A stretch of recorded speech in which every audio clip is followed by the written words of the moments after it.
Good morning. Nice to see you today. Welcome and thank you for joining us. This is our first live stream of 2024, and we are so excited to begin off with two great writers. We have Sandra de Helen today and Tonnell. My name's Jody Zarambi. Some of you might know me as Jazzy Mitchell, which is my pen name. I'm the moderator today. And during this question and answer session, feel free to submit questions and comments as we go along, wherever you're watching us. This is a combined session sponsored by Launch Point Press and Desert Palm Press. So thank you for being here. And let's start off with Sandra de Helen today. Sandra, you're going to read from Desire Returns for a Visit, book 1 of the New Millennium series. Before you begin reading, please set it up for us. Okay. This is the first collection in the New Millennium series, and I haven't read from it for a while. It's a favorite of a lot of people, so I thought I'd read from this one today. Lots of lesbian love poems. In fact, it follows a relationship from beginning to end and beyond. So the first poem in the book, Becoming Lesbian, 1977 version. Wearing makeup is as unnecessary as painting crickets. Makeup is a tool of the patriarchy. If you paint your face, wear dresses, wear your hair long, put on soft sweaters, silky blouses, you are doing it to attract men, and you aren't a real lesbian. Anne will cut your hair. I'll take you to the thrift store for jeans and flannel shirts. You have to get rid of those skirts and heels, dresses, coats, hats, gloves, stockings, slips, nightgowns, and lingerie. You need cotton underwear and socks, boots. You can have a pair of Mary Janes from China for summer. Thank God, as 1PM item allowed. I sure hope this transformation is worth it. Stealing with permission, or coming out as a lesbian in the 1970s. You turn your lips to mine, begging me to steal a kiss, when all the time I long for you to be the one to steal a kiss from me. Confusion reigns in this time of enforced androgyny. Permission is granted for free love, but there are rules which wreak havoc with our ability to read body language. The signs say, take me, but how can we all take each other? I write a permission slip and pin it to the pocket of my flannel shirt. I wonder who will read it when all these women have their chins up and their eyes shut. Beginnings. The first step, the first day of school, the first kiss, the first job, the first time you fall in love.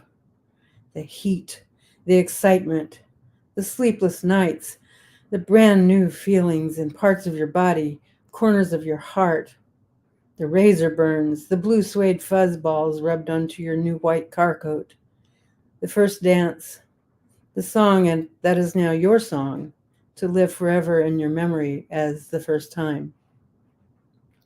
Long after that first step led you to adventures, to missteps, to your one true love, long after you left school, retired from all the jobs of your life, one bar of music from the last song that was your song, one bar can summon up the heat, make your old feet long to dance. You can feel the strength of the arms of your one true love again. You wrap yourself in the sweater she left behind. Dance yourself into yet another new beginning. Every day is the first day of the rest of your life. Stars in my eyes. When I met you, I felt as innocent and ignorant as an infant. Everything I ever learned had to be erased and replaced with the truth of you and our love. All knowledge I thought I had, I now had to unlearn. My world was new because of you. You held me in such a way I knew I was loved as a woman for the first time. My frozen heart shed its cage and reached for your own heart in order to beat in your rhythm. My skin, my hair, my limbs, my very soul became alive as if I were newly born. When we looked at the sky together, no longer did I see constellations. I saw a velvet sky studded with diamonds. They mimicked the sparkle of your eyes when you saw me. That lighting of your face at my appearance lifted me. You were the stars in my firmament, the sun I spun around.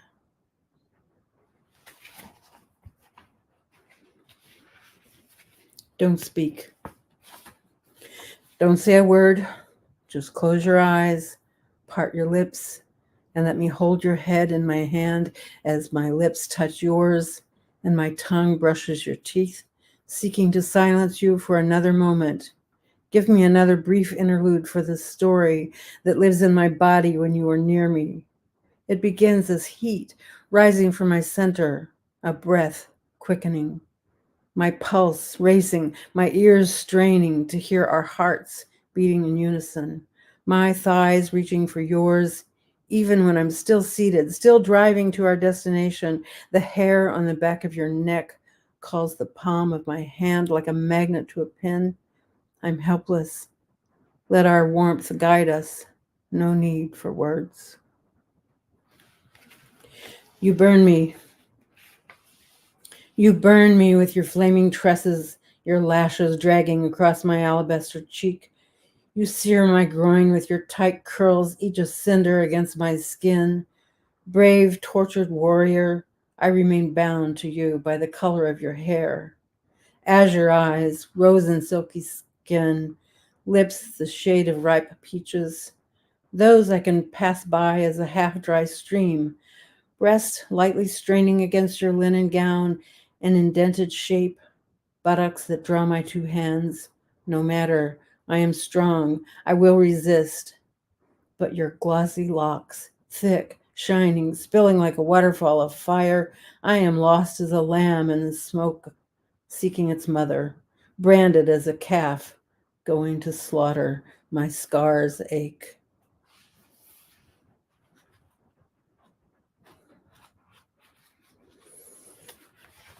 And this is the epilogue to the book. Dead Reckoning.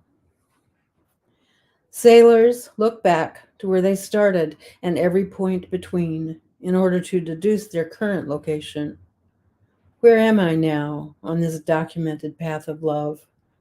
The first time, oh, the first time, I fell into a bottomless pool of stars and swam my way home, frolicking with dolphins, with cephalopods, with those mischievous octopuses. The second time, I was at one with the sea. I swam with sharks, restless, not stopping until I found a companion who brought art and music and laughter. When Pam swam alongside with her butchy, bossy manner, we danced, and I was hooked, tethered to her side for long years. After we parted, I dived deep into my own uncharted waters. I learned to sleep while swimming, to breathe consciously like a whale. There are more fish in the sea, but none are there for me. Here is where I am. Thank you. This is the book. Hmm.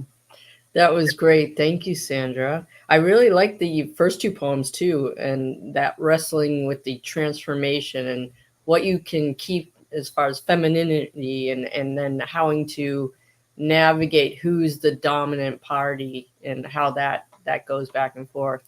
Great job on all those. Thank you. I also really like the epilogue and just that whole message of being in the ocean and more fish in the sea and how you're going to deal with that and your choice of whether or not to look for other fish. Really enjoyed that. Thank you so much. Thank you. And now up, we're going to listen to Anne Tonnell, and she is reading from her book 3, Not Again, which is part of the Mountain to Coast romance. And there it is. Just came out this January 1st. So pretty new there if you haven't gotten a chance to read it. Anne, why don't you go ahead and set it up for us and take it away? All right. As Jody said, this is from my fourth book, Not Again, and it's the third of the Mountains to Coast romance series. 60-something Sam Avery remains steadfast in her to find happily ever after in the company of friends. In this book, they're a few days into a long-distance cycling trip, and Sam must again defend her position in chapter 4. Who wants a walk? Val gathered up the empty takeaway containers from the table. I need one since I didn't ride and had all that fried food. I'm game, Sam answered. Sure, sounds good, Nikki added. Not this time, Lee said. Hate to be a stick in the mud, but I'm resting this knee. Sam and I are swapping duties tomorrow. She rides, I drive. To rest. Wow, you must really hurt. You never want to miss a ride day. Val rested her hand on Lee's shoulder. Again, wow. You okay? Just cautious. Don't know if it's not sleeping well or just getting old. Shit. Nikki exaggerated the one-syllable word, dragging it out for a full 2 seconds. Okay, Miss Youngster, we do feel it more than you might. We're almost old enough to be grandmothers, you know. Val slid her hand down Nikki's back and onto her butt, giving it a light pat. Whatever, Nikki spat back. But Lee, really, this is not you at all. Yeah, I just need to rest. Val and I have ridden this section before, just like out of Wilmington.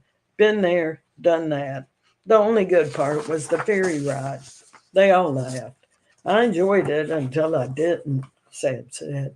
That stretch where the road almost meets the river is beautiful. I've ridden it more than once, and I'd do it again. I'd do it again if it didn't make me cry, she chuckled. Let's go. I don't want to miss the sun dropping below the marsh. Val grabbed her sweatshirt and tied the arms around her neck. Might be a chill. Take a fleece or something. The three headed out the door. We'll be back, Nikki called in her best Terminator impersonation. Lee threw one of the sofa pillows at the door as Nikki quickly pulled it closed.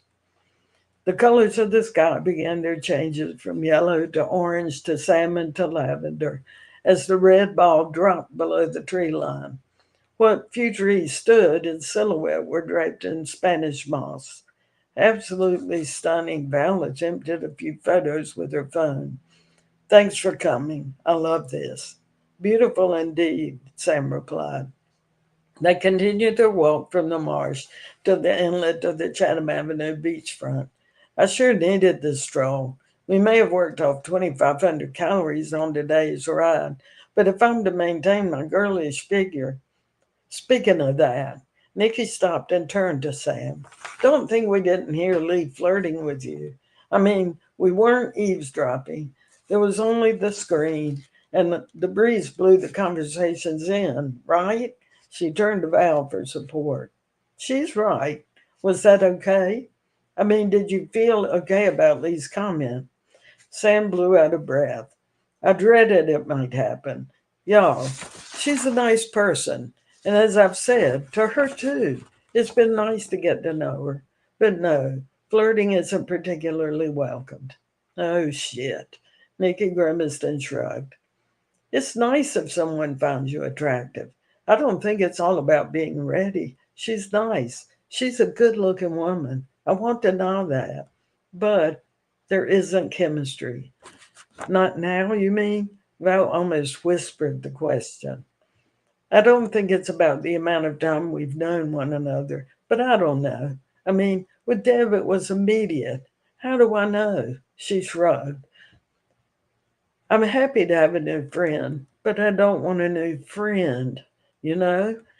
Could I ever even fall like I did with Deb? Not again. Not ever again. Sam reached for a small piece of driftwood and wrote, "Not again," in the soft sand at the surf's edge. She threw the wood into the water and turned toward the others. "Sam, don't say that." A beat passed. "Maybe she'll get the message. You certainly didn't lead her on. Hope it doesn't come to a confrontation." Nikki patted Sam's back. "Maybe we should try getting rooms with a separate sleeping area for one of y'all, like a sofa bed, rather than having both beds in the same room. Let's see how it goes. I don't want to cause a bunch of trouble. I mean, we're all adults here, right?" They walked a few hundred feet, then turned back toward the condo. At one point, Sam stopped and threw her head back with a chuckle. She pointed at the sand. Most of her declaration had washed away with the incoming tide. "See," Nikki said, eyebrows raised. "Could be a sign from the universe, at least signaling there may be better days ahead. Don't give up." Sam shook her head. They resumed their walk and headed away from the surf. Sam slid into her twin bed, snuggling under the covers. Lee had already turned in, and Sam could hear the light, even breathing of her sleep. The bedside table lamp between the twins was off. Only the street light had guided her to avoid obstacles on the floor. She slid the book she'd been reading onto the table and placed her glasses atop. The sheer curtains fluttered with the ocean breezes. The wave song tugged at her eyelids.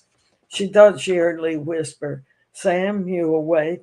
But she drifted off. That was great, Anne. Thank you so much. I like that you chose that excerpt to kind of give us some insight as to the title of your work, "Not Again," and where that comes from. I really enjoyed that. I also really like the interaction of the characters that you provided for us. They seem really comfortable with each other and not afraid to talk about more important things too. So I like the humor, their interaction, and also being able to be frank with each other and be able to trust each other that way. Yeah. Thank you so much. Really appreciate that. Good. All right, so now this is the next part of this session that I love doing, which is asking you a bunch of questions and finding out what's going on with you. So I'm going to go ahead and start with a question for both of you, which is, how long have you been writing, or when did you start writing? And Sandra, why don't you start us off with that? Okay, well, I think probably the first thing that I wrote for publication was an essay when I was 12. I entered a contest. I think it was the American Legion, or it was, an organization like that. And they had a contest for the best essay about, why I love America or some such thing. I don't remember. But I wrote the essay. I won the contest. I got $3, and I got to read my work aloud. And that was intoxicating. And I thought, okay, I am a writer, Mm-hmm. And then when I was 14, in English class, I wrote a poem about abortion. And mind you, this was 1958. And my English teachers, unbeknownst to me, sent it into a teacher's magazine and had it published.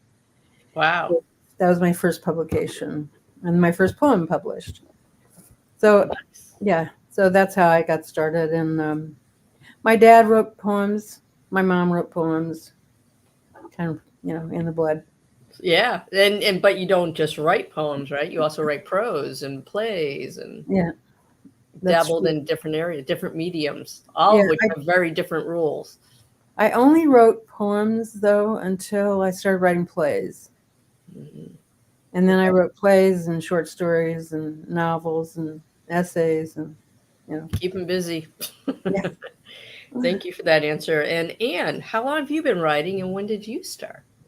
Well, it's certainly been fits and starts and not dedicated.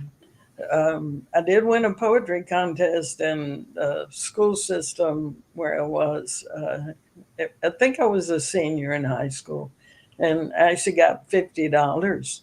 Wow. And it was published in the writing journal at UNC Wilmington. Anyway, and then I had at least one sort of a essay on at a nature center publication. But I mean, I really didn't write that much. And of course, my training was in journalism for newspapers. So it was, that's totally different than creative writing. But in 2018, I was caring for my mom, and I was driving these long distances one way back and forth. But when I sat down to write, I'd already composed pretty much the plot and characters of 2 novels. So I had those written before I ever even, 1, read a romance novel, and 2, saw publication. So it was innate within you. You like created the entire thing within your head and then finally sat down and wrote it. Yeah, pretty much. That's the best. That's good. Can I just say, Anne, I really enjoyed your reading. I find your characters very realistic, and I loved it. So now I have to read your work. There you go. You won't be disappointed, Sandra. Thank you. All right. So let me ask you my next question to both of you. What part of the work you read from today was the most fun to write? And that can be a section that you didn't read today, just from the same work. Anne, you want to start with that? Sure.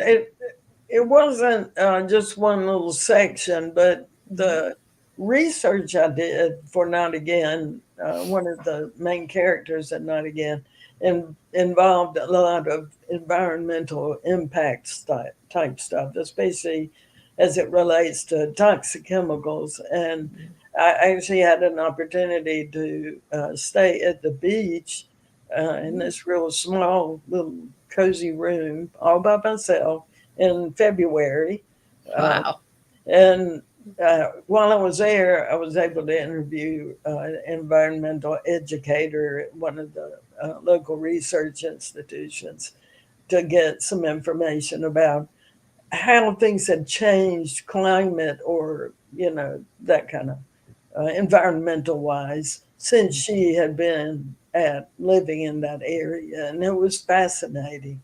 I just thoroughly enjoyed. And it gave me a whole new perspective of how I looked at that environment. Well, I bet that probably even helped with your writing of those scenes too. Oh, So yeah, absolutely. Nothing better than getting real life information from people who are in that area of expertise. Yeah. And Sandra, how about you? What part of the work you read from today was the most fun to write? Well, there's one poem that I didn't read today, which is was the most fun for me, and it was about a particular time when my lover and I were making love out in public, and so Nice. So you had to do the research, right? It's for the better of the poem.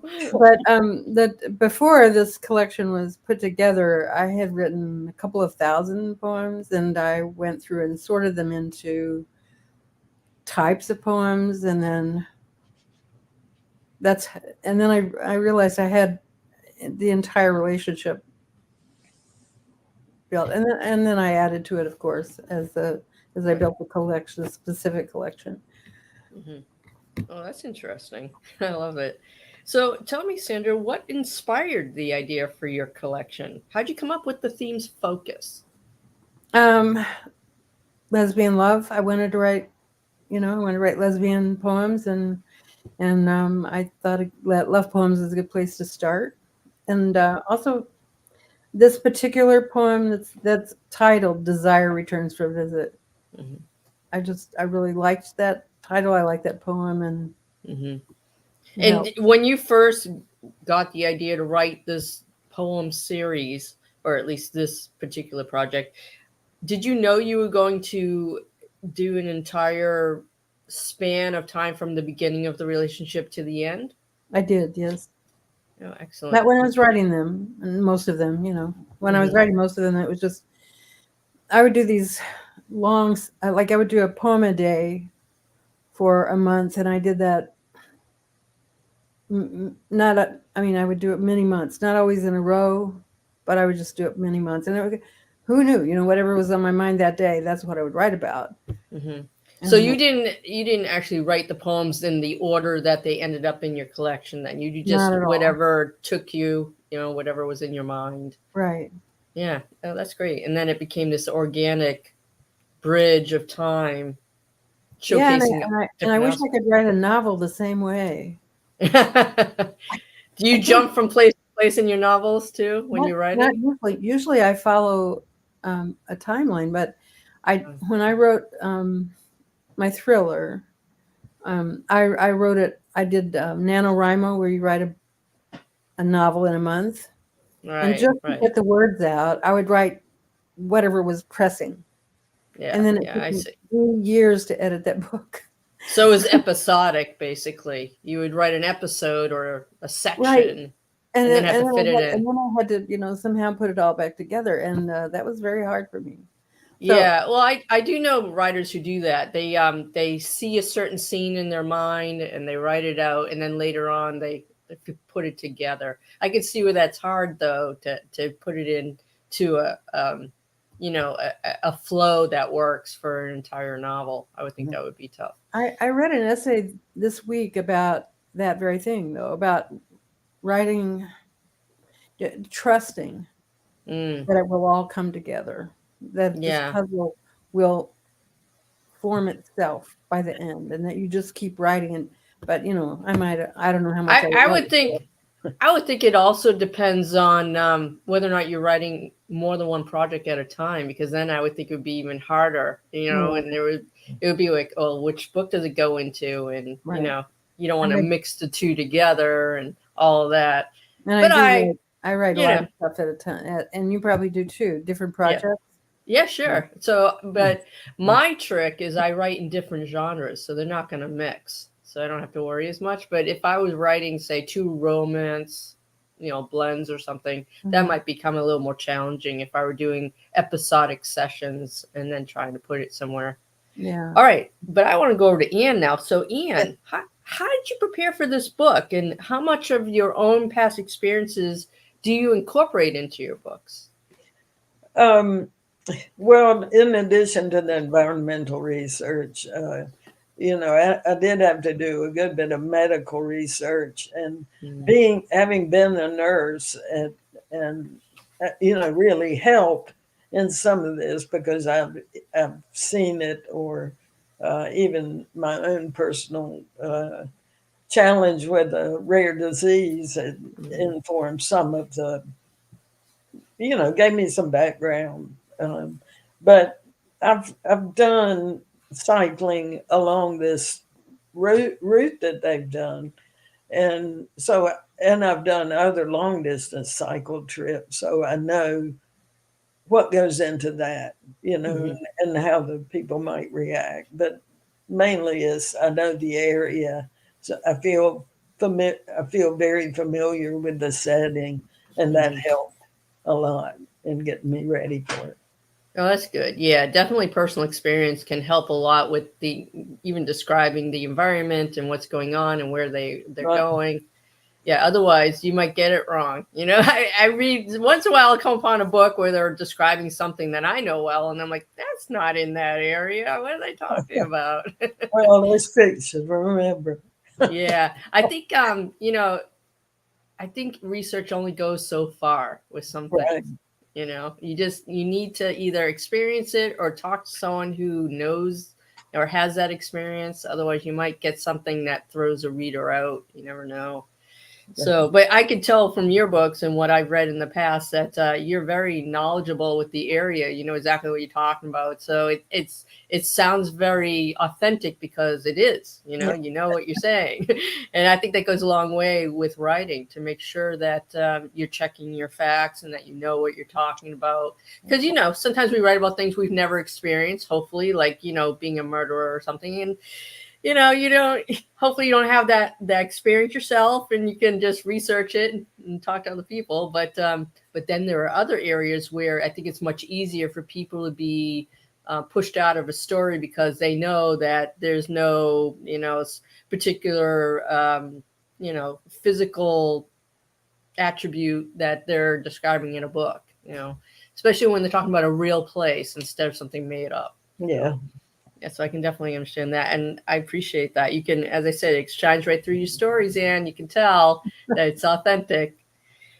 So I wanted to ask to both of you, and I know you read from your poems today, Sandra, but you've also written prose, so I want to include you in this question. How do you choose characters' names, and how do you keep track now that you've worked on several projects? So Sandra, why don't you start us off with that?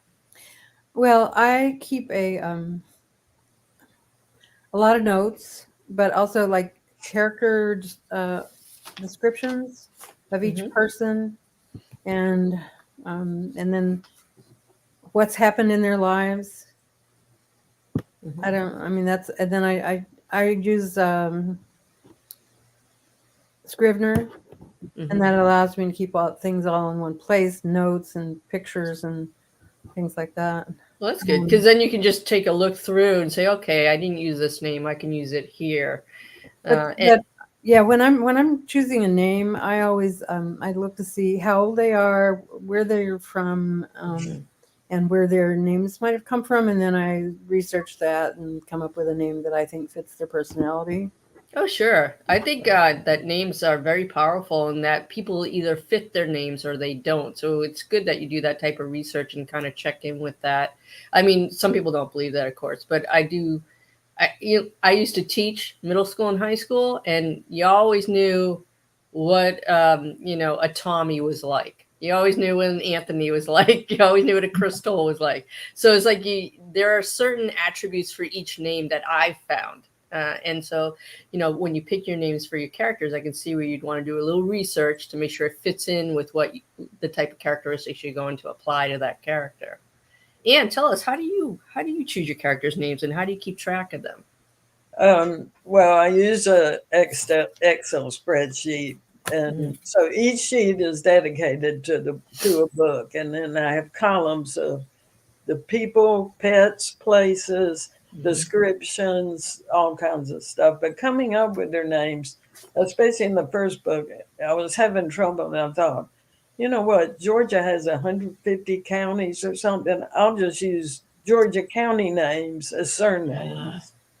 And then for ages, I usually go, what were the popular baby names during that year? Or, so you can go back and see what the most popular names.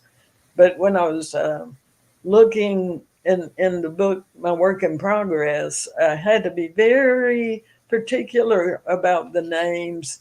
So I had to do a lot of research on what the characteristics of those names were to fit those characters.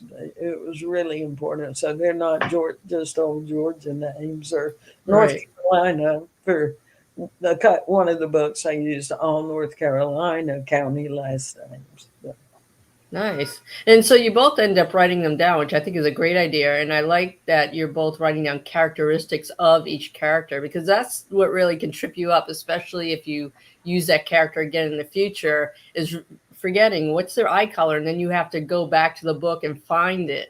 Or, if they have a brother or a sister or something like that. So definitely recording it somewhere where you can have access to it later on is a great idea. And then I also try not to have names that sound alike. Yeah. Or that start with the same letter, that get, you don't want to get your reader mixed up, especially if you have a lot of characters. That's a great point, because the fact is, especially if you have several characters, and if you have some that are the same first names or begin with the first letter or something like that, it does get confusing.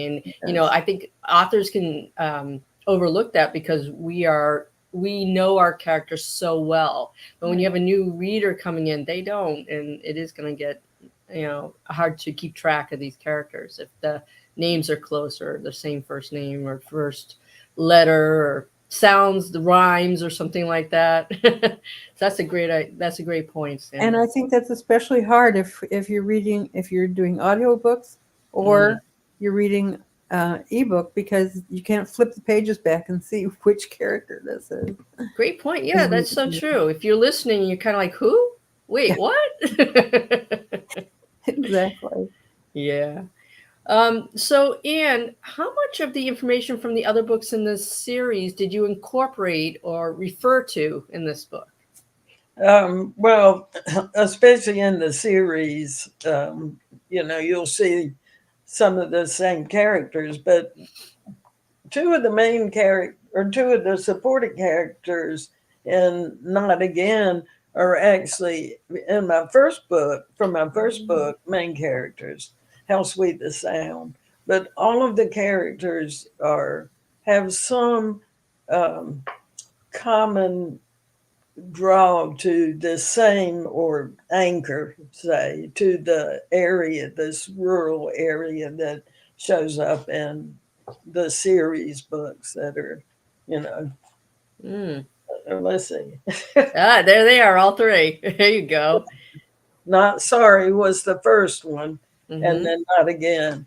So you'll see those characters in all the books, but like I said, How Sweet the Sound, the two characters in that two of the four on the cycling trip are from the first book. So do you refer to things that happened in the first book at all in this book? Yes, actually, because the other cyclist that's the main character in Not Again was actually on cycling trips with the main character of How Sweet the Sound. Oh, okay. So you refer back to that. They know each other. They're larger friend group. And that's fun for the readers who've read the past books because they can make those connections too. Right. Yeah.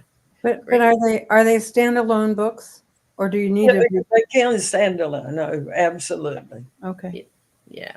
So now, I would say that reading Not Too Old is a really good book to read before Not Again, just because of the way the series flows. But they can stand alone, sure. So we could read the one that we showcased today and then be like, oh, I want to know what happened before that. This is great. And then they can go back. Yeah, definitely. Okay, Sandra, what advice would you give to help others who want to publish their poems?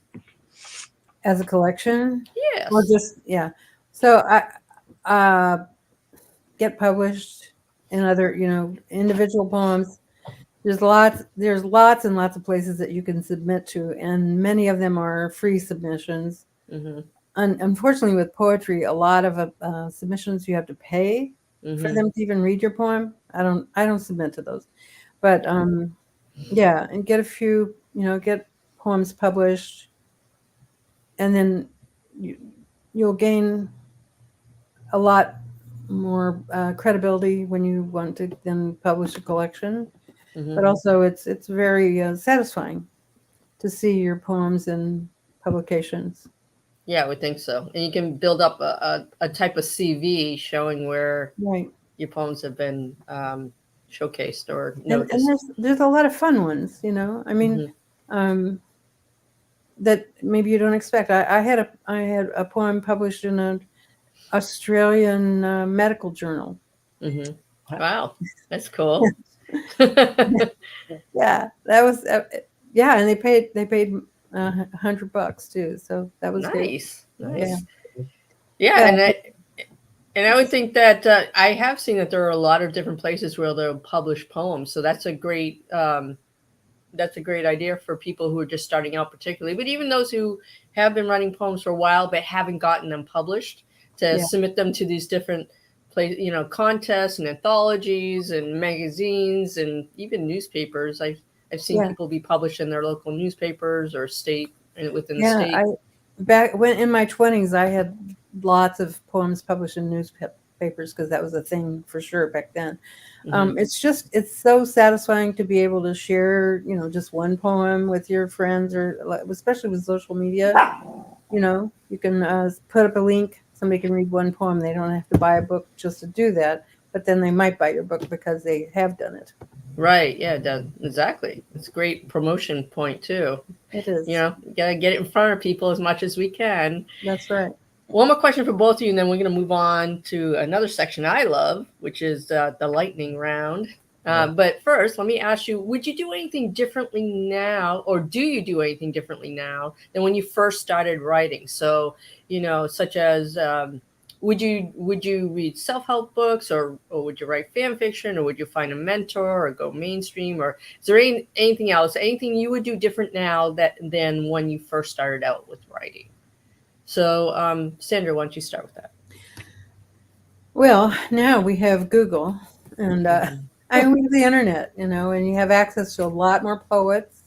You have access to a lot more ideas about poetry. You have access to online workshops.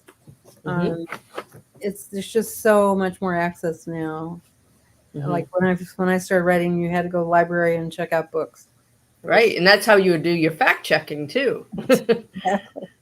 Exactly. So, yeah, I mean, and of course, I would use social media more, even from the beginning. I was one of those people who, when I started writing, I wanted everybody to read it, and whether it was any good or not. I wanted to see the reaction or hear, or that helped me a lot. That helped form me as a writer. Yeah, well, we do need that feedback, and that positive feedback in particular. We can do without the negative stuff, but definitely positive feedback to reinforce that that we're doing this artistic bent, and that it's received well. Yeah, I can understand that. I still need that. I want that every single time. Yeah, I mean, nowadays what I do, if it's live in person, and I'm not talking about trolls, but if I'm getting feedback and it's not written down, I write it down, and I welcome it, whether I agree with it at the moment or not. I know that later on I look at it and I think, oh yeah, they're right. This would really help. I think sometimes in the moment it might be hard to take in constructive criticism. I understand that. But then because we're always trying to better ourselves, you look at it later or think about it later and might be able to incorporate that or, take it in the way it was meant. So that, yeah, I understand that. How about you, Anne? Is there anything you would change now? Well, first of all, I would never have tried submitting a manuscript without having an editor see it first. Ah, yes. And before I submit to the publisher, now I have my own editor that I pay, to edit, because I'm not I hadn't been a professional writer. I hadn't had those experiences. And my second manuscript, even before the first book ever came out, the second manuscript I sent to GCLS Cape Culpeper Mentorship Program, and Natty Burns was my mentor. And of course, I learned so much from that experience. Absolutely. It has helped. So I would have investigated some of these things, but at the time I wrote these two manuscripts, I just hadn't investigated any. Right, you didn't know. I think that's true for many writers, that they don't understand. They don't really have the knowledge of what happens behind the scenes, what happens from the time that you submit your manuscript and then go through the editing rounds and the proofreading and the typesetting and the cover. There's so much that goes on, and it takes months and months. And most writers, unless they've been published before, they don't really know that. They don't understand all the intricacies of it. And I do believe, as you said, when you have a good editor, you learn something that you can apply to your craft and makes you better. No doubt. Yeah, no doubt. I mean, when you have a good editor, you hang on to that person. They are gold. So you want them in your life. So that's a great point too. Definitely. Thank you for that. Let's do a little lightning round. I'll ask a question for both of you to answer, and I want you to answer quickly, okay? So I'll just ask the question, say your name, and you answer, all right? Don't worry, it'll be good. It'll be good. So first question, Sandra, shower or bath? Shower. How about you, Anne? Shower. Okay. Hamburgers or hot dogs, Sandra? Impossible Burgers. I don't eat meat. No, that's fine. Okay. And Anne? Impossible Burgers, and I don't eat meat either. So. Oh, look at you two. All right. What's your favorite season? Sandra? Well, it used to be fall. Now it's, I don't know, spring, I guess. Spring? Okay, cool. And I don't know if I have a favorite one, but I guess gut feeling would be fall. no, okay, cool. Call, email, or text? Sandra? Call. And Anne? Email. Email. Okay, good. What's your favorite color, Sandra? Purple. All right, Anne?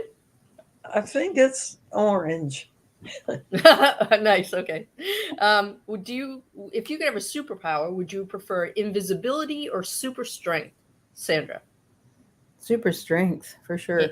Okay. Super strength. Oh, look at you both. Okay. Do you prefer cake or pie, Sandra? Cake. And cake and cake. All right. Let's see. Would you rather ask for permission or beg for forgiveness, Sandra? I'm old school. I ask for permission. All right. And what do you think? Yep, same thing. Ask for permission. Okay. Yes. Good, you too. All right. Would you go to a movie alone, Sandra? All the time. How about you, Anne? Sure. All right, cool. And let's see. If you could be transformed into one animal, which would you choose, Sandra? Cat. All right. Yeah, my gut says cat. Cat? Okay, okay. And last question. What is your go-to karaoke song, Sandra? I don't go to karaoke, but if I did, it'd be a Billie Holiday. Billie Holiday. Sounds good. Yeah. How about you, Anne? Well, I don't know the name of the song, but it's something about on the 90th floor. It's a. Okay. You want to sing it for us, or no? Just teasing you, just teasing you. Okay, we have a couple minutes left, so I wanted to give you one more chance, or one more opportunity, rather, to tell us anything you want us to know about the project you read from or a project that you're working on now. So, Sandra, why don't you go first? Okay. Well, this isn't related to poetry because I also write plays. Mm-hmm. And I have a play that I had a table read of last Saturday. The actors were very excited about it, and they said, how about we get in fertile ground? And I submitted late and I got in. So we're going to do a stage reading of a full-length play on April 14th and 17th at Fuse Theater. It's called Extraordinary People, and it's about conjoined twins and lesbianism and trans, and Mm-hmm.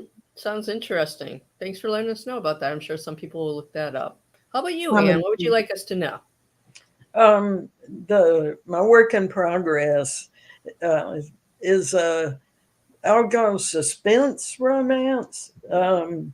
It's I'm well into reworking a few parts because my editor said I needed to, and I agree with her. But it's basically a professional photographer meets soap lotion potion maker in this small community, and Carla's hoping, one of the main characters is hoping that her drone photography, she can market it to area wineries. And this love interest's mom owns one of the wineries. So she hopes that's going to make it easier to get in that market. But she finds herself in the middle of a ritualistic serial murder inquiry when her drone captures the image of one of the victims. Oh, no. Wow. That sounds jam-packed with a lot of mystery, a lot of interesting storylines going on there. Let's say a bit of betrayal, magic, and murder. Oh, nice, nice. How about mayhem, too? There may be a bit of that. A little bit of mayhem, yeah. Just to spice it up. I'm looking forward to my next collection of 100 poems. I have a title. I mean, I have an idea for a title. Nice. My Body of Evidence. Oh, okay. Nice. Well, you're both busy at work creating, and we loved hearing that. So I'm sure those who are watching today, they're going to be looking for those in the future. So keep us updated. All right. Okay, so I'm going to ask you two to stay on once we go off screen. But for now, I wanted to let everyone know who's watching that we are at the end of our time today. This session was brought to us by Desert Palm Press and Launch Point Press. We are sister presses and have collaborated to offer these live streams to you on a monthly basis. We'll see you again on March 17th when we will be listening to 4 to 5 authors read from their projects. And I hope I'll see all of you then. In the meantime, please check out desertpalmpress.com and also my website, launchpointpress.com. And until we see you again, I hope you have a wonderful day.